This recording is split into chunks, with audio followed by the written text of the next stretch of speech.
This is episode 95 of the Magic Detective Podcast. On this episode, you'll hear about the life of Eddie Joseph. That and more on this episode of the Magic Detective Podcast.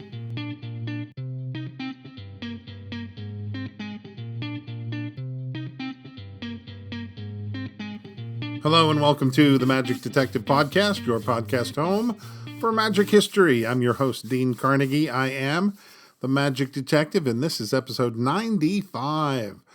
So much magic in the news these days. Anna de Guzman almost won America's Got Talent. There were a lot of magic acts this year on AGT, and kudos to them all. Congratulations to everybody, especially Anna.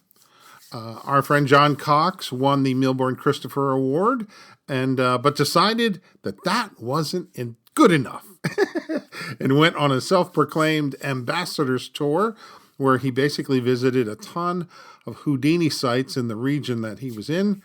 He wrote about it on his blog, which is a must-see and read, and it kind of reminds me that I need to do the same thing here in Nashville, where I am currently, because I did it back in D.C., where I used to live. So who knows, maybe you'll see something like that from me in the very near future.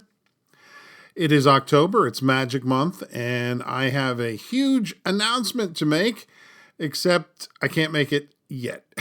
It's going to have to wait till the next episode, but it has something to do with Houdini. That's the only hint I'm going to give.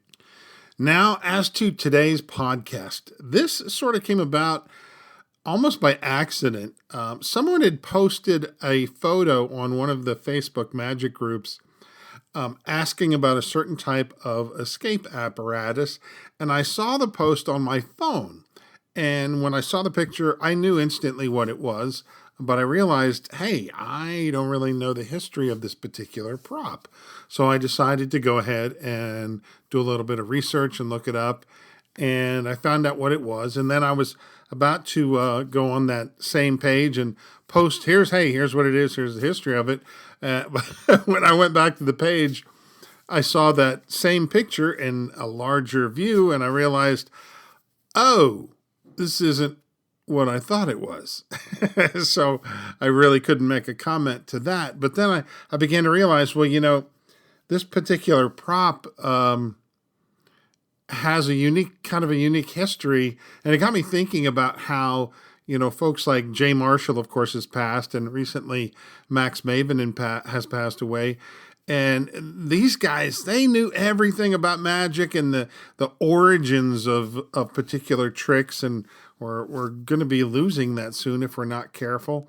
And this, at least by doing some research on this, I was able to find out what the history of this thing was. So that's where this podcast began. But then when I started to research into the life of this individual, I was really pleasantly surprised how he was kind of what I would consider a hidden gem. I hadn't really not known anything about him, even though it turns out I have one booklet by him in my collection, and Jim Steinmeier references him in one of his Impossibilities books. So clearly other people knew about him, but I didn't. So I'm going to share with you a little bit about that gentleman today. So let's get started in today's podcast.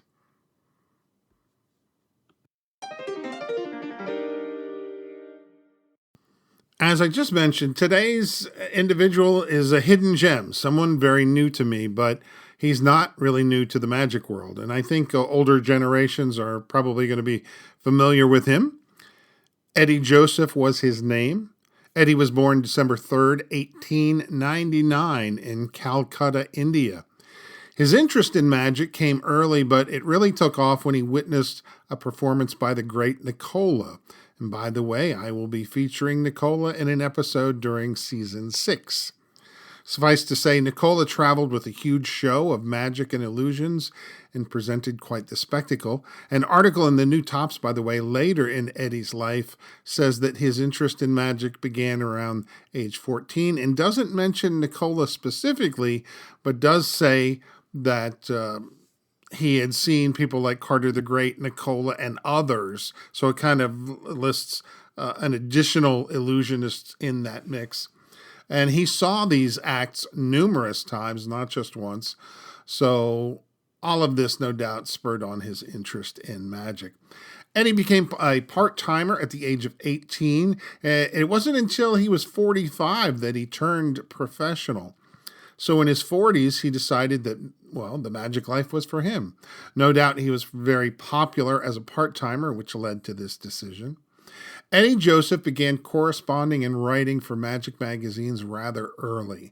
His first contributions his very first one appeared in the Linking Ring, September 1927, with 2 different effects in that issue. Later, Eddie wrote a booklet on cups and balls that apparently had some rather unusual sleights and such in it. He sent it to Percy Abbott, not even sure if Percy would be interested in the thing.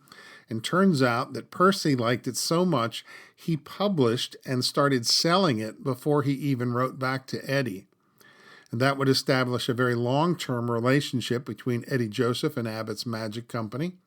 They would publish many of his books, and from what I understand, there were over 70 of them. In fact, as I was researching Eddie, I discovered something that really surprised me, and it turns out that Eddie Joseph back in the 1930s was doing magic over the radio, and not just once. He did it over 30 times, 30 different broadcasts. He did magic over the radio. He created numerous effects.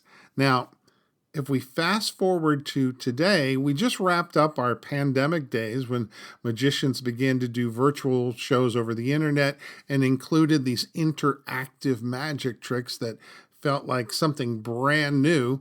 But turns out that Eddie Joseph was doing this same thing nearly 100 years ago, long before our pandemic came around.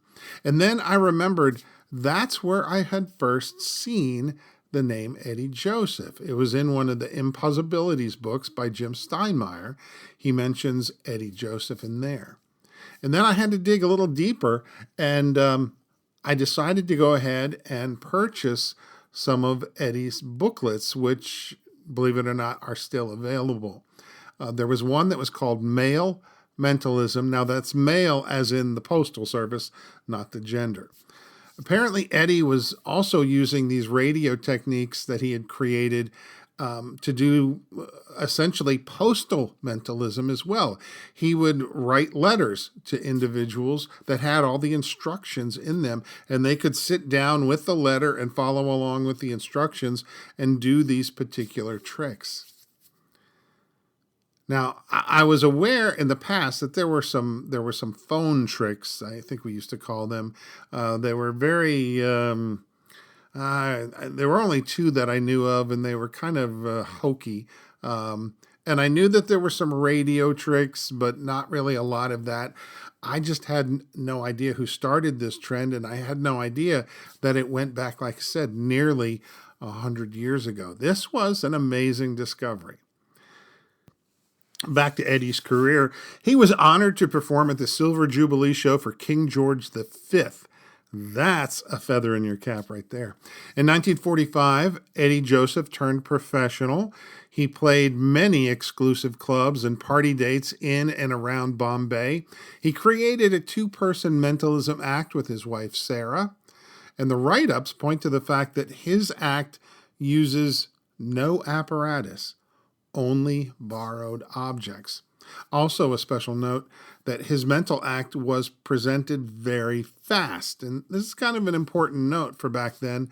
Mentalism had a reputation for being very slow and drawn out. And here was Eddie Joseph doing a very quick mentalism act. Very impressive. During World War II, he was drafted and sent to entertain the troops, both British and American military. Eddie and his wife, Sarah, had 2 daughters, Esther and Hazel, both of whom I'm assuming could very possibly be alive today. My main interest in Eddie Joseph was a creation of his that he debuted sometime in the early 1950s. It was an in and out type of escape routine. The origins of the in and out routines must lay firmly at the feet of fake spiritualists and mediums who would be secured to chairs and other devices and somehow be free moments later, and yet seem to be securely restrained a moment later. Those early mediums used rope, but eventually other things like shackles and chains and locks and handcuffs and things like that. But for who did it first, I don't know. I'd likely say that it was some magician doing an anti-spiritualist act who stumbled upon the whole comedy aspect, but who that particular person is, I don't know. What I do know is this. Eddie's routine used a particular item, an oblong, rounded bar of metal with two short lengths of chain at each end, basically that oblong thing in the middle with a big loop. So a loop with two chains at one end, two chains at the other end that padlocks would go into. That loop in the middle acted as a spreader bar to keep your hands apart. And the wrists are locked, like I said, at each end on those padlocks, and all of it can be examined. Technically, there's nothing gimmicked to this piece at all. In Eddie Joseph's case, he had his wrists locked behind his back. Yet only seconds after he was locked up, he turns and he faces the audience. One hand is free. He puts his hand back behind his back, turns around again to show the audience that he is still secured. This occurs several times before both hands are released. Apparently, this was a big comedy hit for Eddie Joseph. So much so that a short time later, Abbott's Magic and other dealers in the United States started selling unauthorized versions of the escape. Can you imagine that? Somebody ripping off your item, knocking it off. What a shocker. This forced Eddie to put it on the market himself. This time he chose Max Andrews, a London magic dealer, to sell his exclusive escape, and it was titled The Electronic Release. A very exciting sounding effect, except electronics had nothing to do with the escape, so it was a unique choice of a title. Eddie Joseph was not the first to do an in and out style escape. As I mentioned, the Keller rope tie, named after our illustrious Harry Keller, allows for in and out type of routines, and this was based upon the old spirit ties of yesteryear. In the early 1960s, a young escape artist from Oakland, California, Steve Baker, known as Mr. Escape, started selling a version that he called the French transport chains. His contribution to the effect was actually slimming down the loop. Now, some would argue that this was not an improvement, as it slows down the escape time. But Steve would go on to use this method in numerous escapes. One in particular, what he called the race for life, which involved Steve having his wrists and legs chained to the side of a car. Off in the distance was another automobile that would come speeding down the road to crash into Steve in 10 seconds unless he was able to free himself. It was an incredible effect that he performed numerous times on TV and at special outdoor events. And the technique had something to do with the technique used in the electronic release. The electronic release, as created by Eddie Joseph, is more commonly used today in conjunction with the substitution trunk effect. There have been other adaptations of the method. One, a unique spirit post effect that Alan Wakeling created. And also, speaking of Alan Wakeling, there's a wonderful escape routine using the electronic release in the Alan Wakeling book by Jim Steinmeier. Another interesting book by Eddie Joseph was called The Invisible Influence, a hands-free card act. And basically, it's a number of effects that can be presented by the performer without him or her touching the cards. The spectators do all the work. Not exactly radio magic, but it works well in live performances, and it's quite ingenious. Unbeknownst to me, my first exposure to Eddie was his book, The Art of Body Loading and Productions. And this is really, it's a lost art. I remember reading about this type of thing in the Tarbell course, but Eddie put out a whole booklet on it. Essentially, it has to do with a performer. He could reach into a layperson's jacket and produce all manner of unusual items. And one of them was like a string of hot dogs or a baby bottle. Even a rabbit or birds were popular. This type of thing is not seen today. It's something that I've considered putting in my own show, but I haven't done it yet. But I mentioned that this was my first exposure to Eddie. That's because I had that booklet. I just didn't realize who had written the booklet. Eddie covered a number of topics in his books and articles: card tricks, mentalism, general magic, all the way to pickpocketing for entertainment. And then there was the book that was called The Art of Eddie Joseph, with a ton of materials. This was written by someone else. By the way, all of these are still available in digital form from library.com. Now that's spelled LYBRARY.com. And the booklet that I had that I mentioned, The Invisible Influence, I got that there. And I got the Male Mentalism, I got there. I think they were like $4. They're relatively inexpensive. And you get a digital PDF version of the books. It's really a great resource. When Eddie moved to London in the 1950s, he changed his performing name to Eddie Jason. But it appears that he was still Eddie Joseph in India. Why the name changed, that I don't know. Eddie continued to put out material in magazines and booklets throughout his life. He was kind of the Max Maven of his day in that regard. One of his most popular effects was called premonition. And in this effect, he would toss out a deck of cards and he would ask someone to think of a card, only think of it. And once they had one in mind, they were instructed to open up the box of cards and go through it and find that card, only to discover that the box contained 51 cards, not 52. The missing card was theirs. Not only that, Eddie would then quickly reach into his jacket pocket and remove that one single thought of card. Really remarkable. Eddie Joseph died in London in 1974. He left behind an enormous amount of material, some 70 books on magic and many magic effects that are still popular today.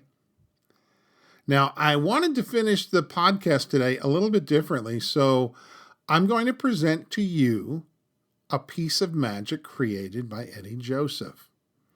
Obviously, if you're driving, you'll have to save this for later, but please try it out if you would. Just, again, not while you're driving, you're not going to be able to do it. But if you're sitting down in your office or the kitchen table or whatever, we're going to have some fun right now. Okay, we're going to do some magic over the podcast. Podcast magic, incredible. You're going to need 5 objects. These can be coins, cards, pencils, batteries, buttons, whatever. 5 objects, 5 playing cards if you want to. Just 5 objects, okay? It's best if you can find 4 that are the same and 1 that's different. That's probably going to be best. But if each one is different, if you've got 5 different objects, that'll work too, okay? So once you have your 5 objects, what I'll need you to do is line them up in a row in front of you, okay? So you've got 1, 2, 3, 4, 5 lined up in front of you. Now, one thing we will have to do from left to right, we're going to give each one of these a number, okay? So the item on the far left side, that will be obviously number 1, the next item number 2, the next item number 3, and so on down the line. You want to remember the number of your chosen object. All right, so going back to, if you have 4 objects and 1 oddball, the oddball is going to be your chosen object, okay? If you've got 5 objects that are different, then just remember the position of where your the one you chose is, okay? Hopefully that makes sense to everybody. Hopefully you are all on board with me here. All right. So I'm going to assume everybody has your 5 objects out.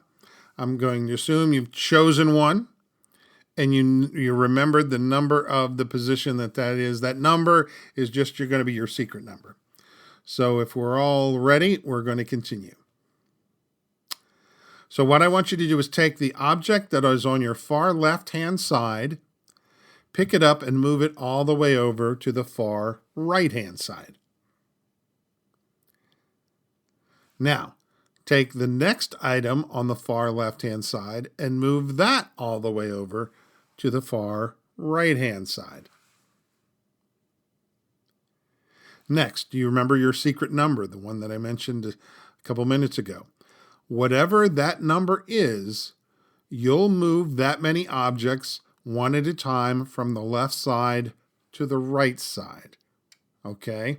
So, in other words, if your number was 2, you'll move 2 objects from the far left-hand side to the far right-hand side. So go ahead and do that now. Have you done all that? Great. All right, look at the row as it's positioned now. And I want you to remove the object on the far right-hand side. Just eliminate that. Take that one completely out of the picture. Okay, now I want you to take the 2 objects on the far left-hand side and eliminate those. Take those out of the picture as well. So you're going to be left with 2 objects, okay? All right, take your finger and put it on the object on the right and slide that one out of the way.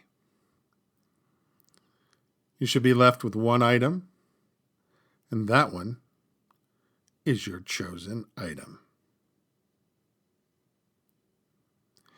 And you can thank the amazing Eddie Joseph for that incredible piece of virtual podcast magic. Pretty cool. All right. So this month is Magic Month. It's October, and I think this is going to be the official end of Season 5. Season 6 will be starting very, very soon, but I have to mention a couple things very quickly. First off, I mentioned back in June I had some t-shirts available, and I know I gave one away as a prize. I think we sold a few, and then I put everything on hold. I didn't mention the t-shirts again.